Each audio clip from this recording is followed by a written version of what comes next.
Yeah, come on in. Yeah, that's right, you. We're having a party. That's right.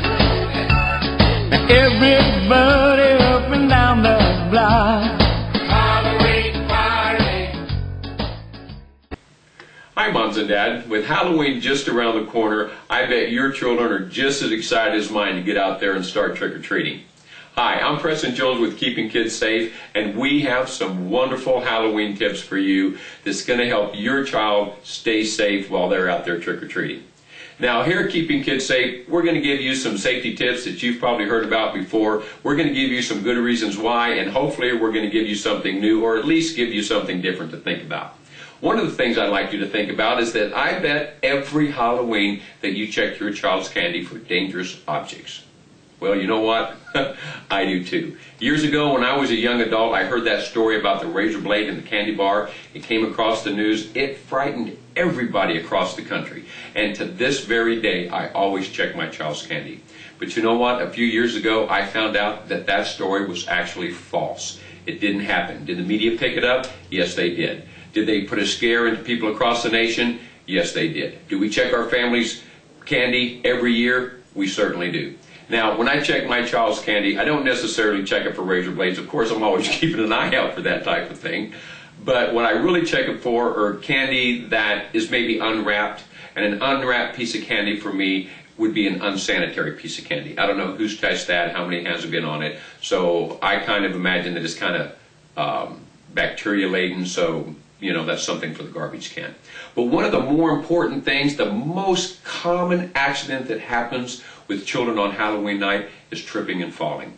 Tripping and falling causes, at the very least, scrapes and bruises, okay? They could cause broken bones and even things worse than that.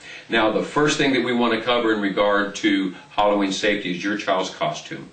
Your child's costume should be such a length that they're not stepping on it while they're outside trick-or-treating, or that nobody else is stepping on it. If you have a costume that has a long train trailing behind, somebody could step on that and cause your child to trip and fall. There are all kinds of trip hazards out there for children, so you need to be aware of those, and we're going to talk about those in some later segments.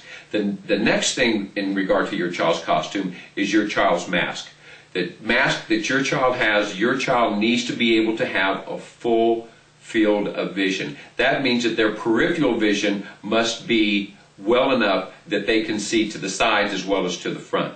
So a good exercise to do is to have your child stare straight ahead, put your hand to the side and move your hand back, and have your child tell you when your hand disappears from their view. And that will give you a good guideline as to what their field of vision is. And if it is restricted in any way, it's probably a good idea that they don't wear the mask, or that you do some modifications to the mask so it works a little bit better for them.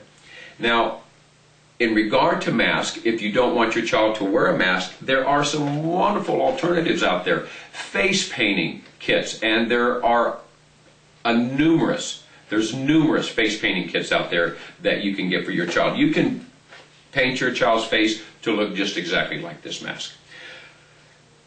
Now, in this next segment, we're going to talk about the props that your child is carrying while they're out there trick-or-treating. There are some props out there that we believe provide a measure of safety for your children. There are some props out there that can be somewhat dangerous for your child to carry. So we'll talk about that in the next segment. In the meantime, this is Preston Jones with Keeping Kids Safe, and we want to wish you and your children a very happy and safe Halloween trick-or-treat.